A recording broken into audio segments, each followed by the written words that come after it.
Hello guys, അപ്പോൾ എല്ലാ പെരുന്നാളിലും ഞാൻ 3 മണിയൊക്കെ ആകുമ്പോൾ അലാറം വെച്ച് എഴുന്നേക്കാറുണ്ട്. പക്ഷേ ഇന്ന് 3 മണിക്ക് അലാറം വെച്ചത് എനിക്ക് ഓർമ്മയുള്ളൂ. പക്ഷേ എഴുന്നേറ്റത് ഉമ്മ വിളിച്ചപ്പോഴാണ്. 4 മണി കഴിഞ്ഞിട്ടുണ്ട് സംഭവം. എന്തായാലും നേരം വൈകിട്ടുണ്ട് എന്നുള്ളത് മനസ്സിലായി.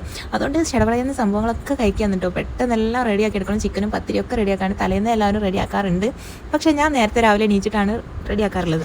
എന്തായാലും ഇപ്പോൾ നേരം വൈകില്ല. അപ്പോൾ ഉമ്മ പറഞ്ഞു ഞാൻ ചിക്കനും പത്തിരിയും ഉണ്ടാക്കാം, അപ്പോഴേക്കും നീ കസ്റ്റാർഡ് റെഡിയാക്കി എടുത്തോന്ന് പറഞ്ഞപ്പോൾ ഞാൻ എന്തായത് ആ പണിക്ക് പോയി. അങ്ങനെ കസ്റ്റാർഡ് എല്ലാം ഉണ്ടാക്കി റെഡിയാക്കി വെച്ചു. ഫ്രൂട്ട്സ് എല്ലാം കട്ട് ചെയ്തു. അതിലേക്കുള്ള സംഭവങ്ങളൊക്കെ റെഡിയാക്കി വെച്ചിട്ടുണ്ട് കേട്ടോ.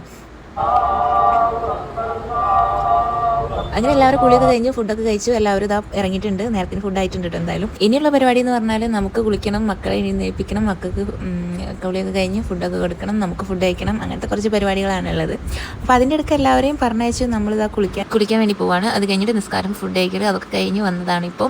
എന്നിട്ട് മക്കളെയൊക്കെ എണീപ്പിച്ചു, പിന്നെ കുളിപ്പിച്ചു, അവർക്ക് ഫുഡൊക്കെ കൊടുത്തു. എല്ലാവരും പള്ളിയിൽ നിന്ന് ഇറങ്ങാനുള്ള ടൈം ആയിട്ടുണ്ട്. അങ്ങനെ ഉപ്പ വന്നിട്ടുണ്ടായിരുന്നു. ഉപ്പയുടെ കൂടെ കുറേ ഫോട്ടോസൊക്കെ എടുത്ത് അങ്ങനെ അതിന് പിന്നാലെ അനിയനും വന്നു. പിന്നെ ഇക്കാതെ എല്ലാവരും പള്ളി ഇറങ്ങി വന്നിട്ടുണ്ട്. അങ്ങനെ മക്കളൊക്കെ കുറിച്ച് റെഡിയായപ്പോൾ അവരൊക്കെ എടുത്തു. അവരെടുത്ത സന്തോഷമാണ് കാണുന്നത് കേട്ടോ. അങ്ങനെ കുറച്ച് കഴിഞ്ഞാൽ ഉപ്പൻ്റെ അനിയൻ വന്നപ്പോൾ അവർക്ക് പെരുന്നാൾ പൈസയൊക്കെ കൊടുത്തിരുന്നു കേട്ടോ.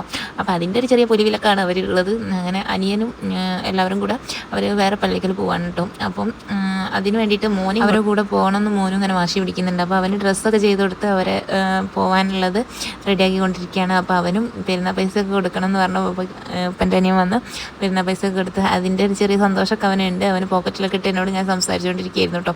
അതിൻ്റെ ഇടയ്ക്ക് മോളും ഇങ്ങനെ പോകുന്നതെന്നൊക്കെ പറയുന്നുണ്ട്. അവളെ ഞാൻ അവിടെ പിടിച്ച് നിർത്താൻ നോക്കിയതായിരുന്നു. പായസമായിരുന്നു ഉണ്ടാക്കാറുള്ളത്. പക്ഷേ ഇത്തവണ ഞാൻ കസ്റ്റാർഡാണ് ഉണ്ടാക്കിയത്. ഇത്തവണ അല്ല, കഴിഞ്ഞ 2-3 തവണയും കസ്റ്റാർഡ് തന്നെ ആയിരുന്നു. അതിൻ്റെ കുറച്ച് മുന്നേ വരെ പായസമായിരുന്നു കേട്ടോ വീട്ടിൽ. അങ്ങനെ നമ്മൾ ഇന്ന് ഏൽപ്പിച്ച ഫുഡാണ്. അപ്പോൾ വീട്ടിലല്ല ഉണ്ടാക്കിയത്. അപ്പോൾ ഫുഡ് മെയിൻ സംഭവമാണല്ലോ പെരുന്നാൾ. അങ്ങനെ ഫുഡൊക്കെ എല്ലാവരും കഴിക്കപ്പോൾ അനിയത്തിയൊക്കെ വീട്ടിൽ നിന്ന് വന്നിരുന്നു. അങ്ങനെ ഇനി അതൊക്കെ കഴിച്ചിട്ട് എല്ലാവരും ഒരു ഉച്ചമയക്കത്തിലായിരിക്കും. അങ്ങനെ ഇന്നത്തെ വിശേഷം ഇതൊക്കെ തന്നെയാണ്. ഇനി ബാക്കിയുള്ള വിശേഷം നെക്സ്റ്റ് വീഡിയോയിലോട്ട് കാണാം. അപ്പം നെക്സ്റ്റ് വീഡിയോ വരുന്നവരെ ഒക്കെ ടാറ്റാ ബൈ ബൈ.